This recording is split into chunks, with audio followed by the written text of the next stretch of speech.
하나님 말씀 요한복음 7장 37절로 52절 말씀입니다. 명절 끝날 곧 큰 날에 예수께서 서서 외쳐 이르시되 누구든지 목마르거든 내게로 와서 마시라.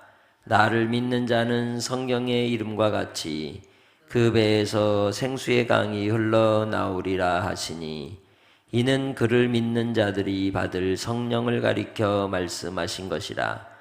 예수께서 아직 영광을 받지 아니하셨으므로 성령이 아직 그들에게 계시지 아니하시더라.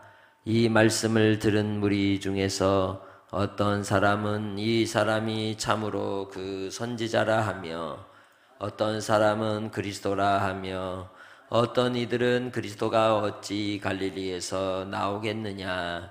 성경에 이르기를 그리스도는 다윗의 씨로 또 다윗의 살던 마을 베들레헴에서 나오리라 하지 아니하였느냐 하며 예수로 말미암아 쟁론이 되니 그 중에는 그를 잡고자 하는 자들도 있으나 손을 대는 자가 없었더라.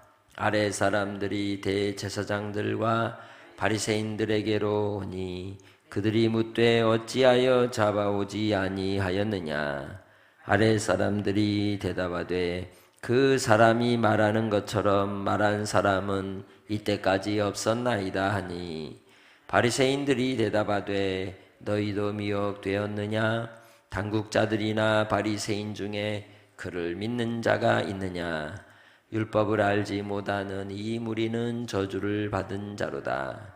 그 중에 한 사람 곧 전에 예수께 왔던 니고데모가 그들에게 말하되 우리 율법은 사람의 말을 듣고 행한 것을 알기 전에 심판하느냐. 그들이 대답하여 이르되 너도 갈릴리에서 왔느냐. 찾아보라. 갈릴리에서는 선지자가 나지 못하느니라 하였더라. 아멘. 예수님께서 명절 끝날 곧 큰 날 하나님의 말씀을 선포하셔서 주의 복음을 드러내고 있습니다. 이 명절은 무슨 절기냐? 무슨 절기일까요? 초막절입니다.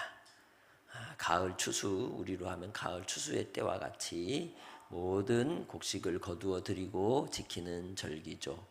그 절기를 일주일 동안 지킬 때 특별히 실로암 목가에 가서 물을 기르다가 성전에 붓는 의식을 거행합니다. 그것을 통해서 하나님께서 약속하신 바 스가랴서를 통하여 주신 하나님의 그 성소에서 물이 흘러 하나님의 은혜가 넘치기를 사모하는 그런 고백의 찬송을 드리게 됩니다. 뿐만 아니라 에스겔서 47장에 예언한 바와 같이 성전 문지방에서부터 흘러나오는 생수가 창일하게 살리는 역사, 회복의 역사를 이루는 그런 하나님의 상징적인 말씀이 성취되었음을 기억하고 기리는 절기로 이 초막절을 즐깁니다. 이 초막절은 결국은 우리가 하나님께 드려지는 영원한 안식의 곡식으로 알곡으로 천국 창고에 들어갈 날을 우리의 신앙에 있어서는 또한 우리가 기억하게 되고 또 그 절기를 통해 기념하는 것이죠. 그런데 이 사람들이 지금 그걸 하고 있는 거예요. 실로암물가에 가서 물을 떠다가 성전에 가서 붓는 거예요. 그걸 보면서 예수님이 오늘 말씀을 하신 겁니다. 오늘 뭐라고 외쳐요? 크게 외치시는 거죠. 그 사람들에게 누구든지 목마르려거든 누구에게로? 내게로 와서 마시라. 그들은 물을 갖고 있어요. 얼마든지 마실 수 있어요. 그리고 그 물을 하나님께 드려 하나님의 생수의 강에 에스겔 47장의 예언대로 그들이 행동을 하고 있는 겁니다. 참 생수는 누구에게로부터 오신다? 예수 그리스도로 오신다는 걸 주님은 선포하고 계셨던 것이죠. 그들이 그 축제를 벌여도 사실은 속빈 강정일 뿐이었던 겁니다. 참된 알곡은, 참된 본질은 예수 그리스도께 있음을 주님은 말씀하는 것이죠. 그런데 예수님이 말씀하시는 이 물은 무엇일까요? 예수님이 38절에 말씀하죠. 나를 믿는 자는 어떻게? 성경의 이름과 같이 그 배에서 생수의 강이 어떠하리라? 흘러나오리라고 말씀하고 있는 겁니다. 그래서 스가랴서 4장 14절의 말씀을 인용한 것인데, 그 생수의 강이 흘러나오리라 하신 그 말씀의 내용은 궁극적으로 39절에 예수님이 설명하기, 이 본문의 사도 요한은 설명하기를 성령을 가리켜 말씀하신 것이다 라고 얘기하죠. 요한복음의 가장 큰 이미지는 뭐일까요? 따라해봐요. 물이에요. 물. 요한복음은 시작부터 계속해서 뭐가 나오냐? 물이 나와요. 물 이야기를 많이 하세요. 가나온 인잔치의 물. 그리고 또한 수가성 우물가에서 만난 여인과의 물. 38년 된 병자를 고쳤던 곳은 베데스다 연못의 물가. 예수님은 계속 물 이야기를 합니다. 요한복음은 결국 그 물을 통하여 뭘 얘기하느냐?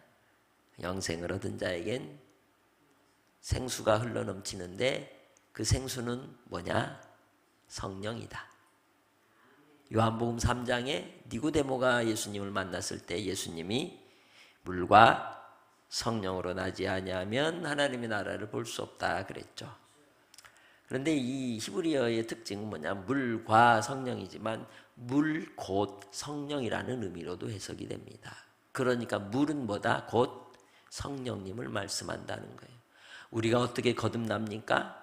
예수 그리스도께서 십자가로 이루신 구원의 역사는 성령으로 우리 가운데 유효하게 하시는 거예요. 성령이 그래서 임하는 자에겐 성령의 세례를 받는다라고 얘기를 하는 거예요. 그래서 베드로가 오순절에 성령이 임하였을 때 담대하게 외쳤던 그 말씀을 통하여 너희가 회개하여 세례를 받으면 누가 선물로 임하여?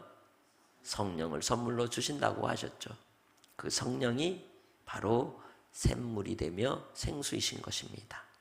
그래서 예수님께서는 그 성령을 가리켜 말씀하신 겁니다. 그런데 예수님께서 말씀하시는 그 성령께서 어디에서 흘러나오리라?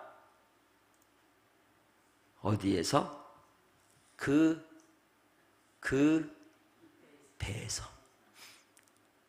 배에서 나온다고요. 누구 배에서? 우리들의 배에서, 내 배에서. 근데 배는 뭐냐? 배꼽이에요, 배꼽. 유대인들은 이 배꼽이 중심이라고, 우리도 중심이잖아요. 이 배꼽을 중심으로 여겼어요. 이 이스라엘의 배꼽은 어딜까요? 예루살렘이에요. 예루살렘의 배꼽은 어딜까요? 성전이에요. 그러니까 성전에서 생수가 흘러나오는 거예요. 그 중심이 예루살렘 성전이었어요. 우리가 주의 성전이 되어 우리에게서 성령의 은혜가 흘러나오게 되는 거예요. 그래서 우리의 중심, 우리의 배에서 생수가 흘러나온다는 것은 곧 우리를 주님이 성전 삼으시고 우리를 통하여 하나님께서 성령의 충만한 은혜를 공급해 주셔서 성령으로 살게 하시는 은혜를 요한복음 7장을 통해 주님은 말씀하고 있는 겁니다. 그러니까 그들은 성전으로 실로암 물을, 연못의 물을 길고 길어다가 가지고 가서 거기에 붓지만 그것이 흘러나오는 거예요? 아니라는 거예요. 바로 성전에서 흘러나오는 생수, 궁극적으로는 예수 그리스도께서 우리를 위하여 십자가에 못 박혀 죽으시고 쏟으신 물과 피를 통하여 성령이 우리 가운데 임하실 때 성전 되신 예수 그리스도께서 부활 승천하심으로 이제 완전한 성전으로 우리를 삼아주셔서 우리 가운데 성령을 부어주실 것임을 말씀하고 있는 겁니다. 그러기에 주 안에서 하나님의 말씀의 선포를 듣고 이 비유의 말씀 속에 사람들이 신비한 겁니다. 듣도 보도 못한 말씀, 구약의 말씀을 그대로 꿰뚫어 신약 가운데 예수 그리스도께서 이 땅에 오셔서 그 말씀이 육체로 오셔서 보여주시는 참된 하나님의 진리를 선포할 때 사람들의 마음이 변화가 되고 돌이키게 되고 주님께로 향하게 되는 겁니다. 그러기에 사람들 가운데 믿음 있는 자는 그분이 참 선지자요 참 그리스도라고 고백하는 사람들이 있지만 예수님의 무엇을 자꾸만 따져요? 출신을 따지면서 에이구 갈릴리에서 무슨 선지자가 나오냐, 그리고 메시아가 오느냐, 메시아는 어디서 온다? 베들레헴에서 온다. 그리고 혈통은 뭐다? 다윗의 후손이다. 그런데 이 사람들이 잘 알았어요, 몰랐어요? 알기는 그냥 막내같이 잘하는데 예수님을 잘 모르는 거예요. 그래서 영생이 뭐예요? 예수님을 잘 아는 거예요. 예수님에 대하여 아는 게 아니죠. 분명 그들은 예수님이 그리스도라고 고백한 사람들은 무엇 때문에 예수님은 그리스도라고 고백했습니까? 그의 하신 일을 보고 그의 선포하신 말씀을 듣고 그 마음이 동하여 믿고 따른 겁니다. 그러나 예수님을 거부하는 사람들은 출신을 따지죠. 오늘 우리 시대 속에서도 오히려 자기가 가진 지식이 자기를 스스로 멸망케 하는 경우가 참으로 많습니다. 주 안에서 우리는 하나님의 말씀을 들을 때 그 말씀의 진리를 따라서 믿음으로써 순종하는 길로 향하는 성도들이 되시길 바랍니다. 말씀 앞에 우린 쟁론하게 되면 구원이 없는 겁니다. 말씀을 통하여 하나님의 은혜를 사모하고 아멘하여 순종할 때 복이 있는 줄 믿습니다. 그래서 봐도 그들을 잡으려고 갔던 이들 가운데 아랫사람들이, 제사장들의 아랫사람들이 갔다가 그냥 빈손으로 돌아가는 거예요. 왜? 말씀의 권위 앞에 그들이 마음이 녹은 거죠. 그래서 대제사장들과 바리새인들이 빈손으로 오는 아랫사람들한테 야, 왜 빈손이야? 라고 물은 거죠. 그러자 이 사람들이 뭐라고 얘기합니까? 그 사람처럼 말한 사람 처음 봤다. 다른 사람은 없었다. 그 말은 뭘까요?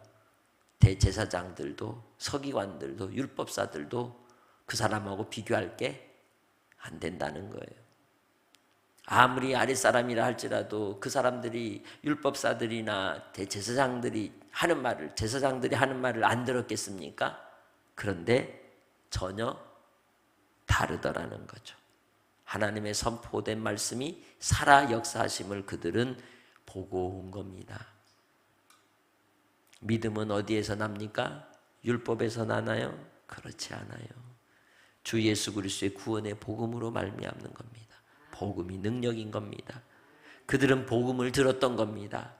율법을 외치는 이 바리새인들, 그들이 미혹되었다고 손가락질을 하고, 그리고 당국자들이나 바리새인 중에는 그를 믿는 자가 없다고 호언장담하지만 그 속에 누가 있었어요?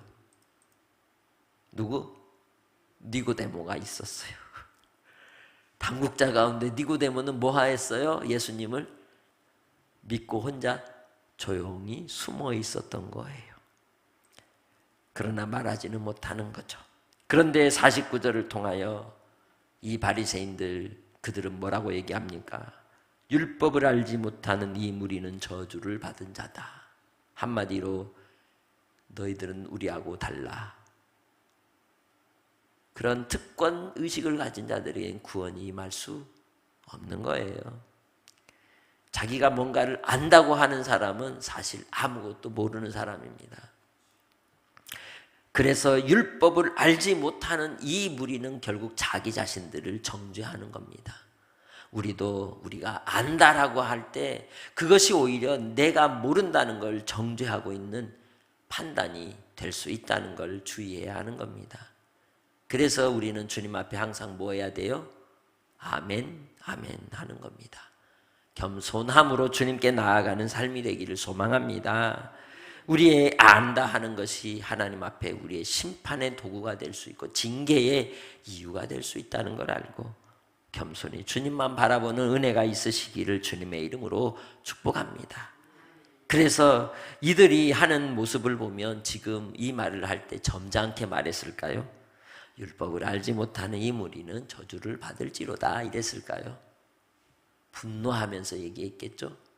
항상 정죄하고 뭔가 사단의 미혹을 받으면 그 사람의 입술에 나오는 언어들은 분노가 같이 나온다는 거예요. 우리 자신도 항상 우리를 살필 때 내가 어떤 말을 할 때 분노가 섞여 있지 않는지 주님 앞에 나를 돌이켜보기를 소망합니다. 아버지 하나님께서 바로 니고데모를 택하시고 그곳에 두신 것은 오늘 니고데모가 이야기하는 바와 같이 율법은 사람의 말을 듣고 행한 것을 알기 전에 심판하지 않는다는 거죠. 두세 증인을 찾고 증거를 확인하고 그 증거를 따라서 판단하는 겁니다. 그런데 그 일에 대하여 예수님에 대한 그들의 경솔함을 지적하자 오히려 율법에 대한 내용을 가지고 설명을 하고 반론하기보다는 또 뭘 들이밀어요? 뭘 들이밀어요? 너도 갈릴리에서 왔냐? 비꼬는 거죠. 그래서 우리가 사람들과 만남과 대화 속에 주의해야 될 게 뭐냐? 비꼬지 말아야 한다는 거죠. 우리가 편한 말로 대화 속에 편안하게 농담을 하고 즐겁게 할 수는 있지만 그 속에 가시를 품고 비꼴 때는 그것은 진실하지 않은 겁니다. 본문 속에서 이 니고데모에 대하여 경계하고 싫어하는 사람들이 어찌 없겠습니까? 그들이 더 나서서 이런 말을 하는 겁니다. 너도 갈릴리에서 왔냐? 찾아봐라. 갈릴리에서는 선지자가 나지 못한다.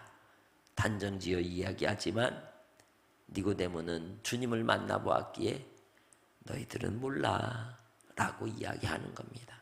오늘 우리도 예수 그리스도 안에서 믿음으로 이 땅의 삶을 살아갈 때 그렇습니다. 이 세상은 주님을 알지 못하기 때문에 별의별 이야기를 하지만 그러나 주님은 참 우리의 구원의 주 되시기에 우리는 끝까지 예수님만 따라가는 하나님의 백성들인 줄 믿습니다. 오히려 아랫사람들이 복 있는 사람들이요, 오히려 하나님의 은혜와 은총을 입어서 주님을 믿는 자가 복 있는 사람인 겁니다. 오늘 이 시대도 그렇습니다. 아무리 첨단의 시대를 달려도 결국은 말씀이 생명이고 말씀이 구원의 유일한 길인 겁니다. 그러기에 주 안에서 우리가 이 땅의 삶을 통하여 우리 자신도 하나님 앞에 우리 내면에 깊은 갈증이 있음을 고백하고 주님의 도우심과 은혜로 성령의 충만함을 허락하여 주시기를 위해서, 그리고 또한 이 세상의 비난과 편견이 있을지라도 그 속에서도 진리라면 오직 하나님의 편에 서는 용기를 주시기를 위해 기도하며 오늘 새벽도 나아가기를 소망합니다. 하나님 아버지 감사합니다. 이 땅에 믿음의 삶을 살아갈 때 우리의 영혼에 깊은 갈증이 있습니다. 주님, 주께서 하나님의 은혜로 더하여 주시옵소서. 우리의 죄악과 우리의 허물을, 우리의 어리석음을 용서하여 주시고 우리의 성령을 충만하게 하여 주시사 죄의 갈증에 허덕이지 않게 하시고 아버지 하나님 진리의 편에 서는 용기를 내게 하옵소서. 오늘도 주님을 따라가기 원합니다. 주님과 동행하기 원합니다. 주님의 기쁨 되기 원하오니 주여 은혜와 은총을 더하여 주옵소서.